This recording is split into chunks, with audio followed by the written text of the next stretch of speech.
Bienvenue, on plonge aujourd'hui dans l'actu financière et tech des 15 et 16 mai. On va s'appuyer sur plusieurs rapports récents. Notre objectif, c'est de déceler ensemble les infos clés qui font bouger les marchés et touchent certaines entreprises. Alors pour commencer, un point rapide sur les marchés. Le S&P 500 est repassé en positif pour 2025, juste au-dessus du seuil. Et c'est quand même une belle remontée, 18% depuis le creux d'avril, celui lié aux craintes sur les taxes douanières. Et le Nasdaq, lui, il bondit de 25%, clairement tiré par la tech. Ça montre une certaine résilience, non? Oui, une résilience apparente. Mais attention, sous cette surface, la tension reste palpable. Prenez l'inflation par exemple. Les prévisions sont assez contrastées. Moody's anticipe 3,8% d'ici juin à cause des tarifs douaniers. Alors que Goldman Sachs, eux, ils visent un pic un peu plus bas, 3,6. Ça montre bien cette tension sous-jacente, cette incertitude économique, même si les indices remontent.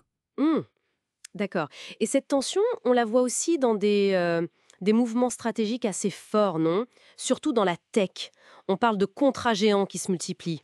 Par exemple, AMD, ils viennent de décrocher un contrat colossal, 10 milliards de dollars avec Humine, c'est la nouvelle entreprise saoudienne d'IA, pour installer 500 mégawatts de capacité. Ah oui, humain, 500 mégawatts, c'est énorme comme puissance de calcul. Pour donner une idée, c'est un peu comme alimenter une petite ville. Mais là, tout est dédié à l'intelligence artificielle. Exactement. Et Lisa Su, la PDG d'AMD, parle de fournir des performances, une ouverture et une portée sans précédent. Ça pose le décor.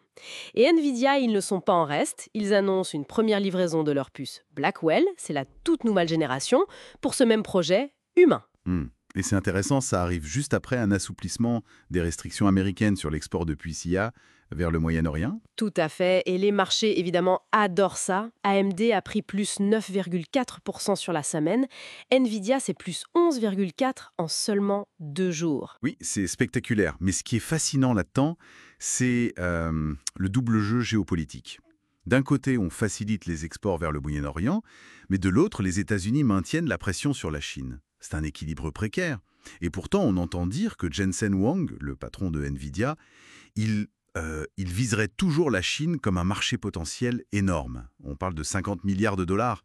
Il envisagerait même un nouveau centre de R&D là-bas, malgré tous les contrôles à l'exportation. C'est assez complexe comme stratégie. Oui, c'est un vrai numéro d'équilibriste. Et justement, en parlant de tensions commerciales, l'impact des tarifs douaniers se fait sentir. Très concrètement, dans l'automobile par exemple. Les dernières données de Cox Automotive pour avril, elles montrent déjà une hausse, plus 2,5% sur le prix moyen des voitures neuves. Ça fait suite au nouveau droit de 25% sur les véhicules importés. Et ça risque de ne pas s'arrêter là, parce que les tarifs sur les composants, eux aussi, vont finir par faire grimper les prix des voitures assemblées aux États-Unis. C'est mécanique. C'est ça. Pourtant, regarde l'indice des constructeurs automobiles. Il a bondi de 47% depuis le creux d'avril. C'est fou, non? Oui, c'est là qu'est la contradiction. Le marché semble parier sur une résolution rapide, ou peut-être un impact passager. Regardez Ford, par exemple. Ils ont déjà effacé leurs pertes liées à cette brève guerre commerciale. Alors tout va bien se passer? Ben, c'est pas si simple. Une enquête institutionnelle récente, elle montre que le marché s'attend plutôt au maintien de tarifs élevés, autour de 30% sur la Chine. Et si ça se confirme, ça pourrait carrément anéantir 70% des expéditions chinoises vers les États-Unis à moyen terme. C'est énorme. D'ailleurs, Kelly Shen de DNB Bank, elle s'attend plutôt à des accords superficiels qui sortiraient des négociations actuelles. Pas très optimiste donc. Hmm, L'incertitude demeure, clairement. Passons aux résultats d'entreprise. Là aussi, c'est mitigé, on va dire. Certaines publications ont été assez mal reçues. Doximity, Globant, JLOB, ils ont chuté de plus de 20% après leurs chiffres. Et ça, même si parfois les résultats étaient supérieurs aux attentes. Le souci, ce sont les perspectives, jugées décevantes. Oui, à cause de l'incertitude macroéconomique ambiante. Le directeur financier de Globant a même parlé explicitement de la nécessité de naviguer dans les incertitudes. Ça dit tout. Et ce n'est pas isolé. Applied Materials, Amat, Cavas, CAVA, et puis Tech2, TTW, avec le report de GTA 6, ont aussi souffert en bourse. C'est vrai. À l'inverse, on attend les chiffres de Cisco, CSCO, avec un peu plus d'optimisme, semble-t-il. Oui, les attentes sont plutôt positives pour Cisco.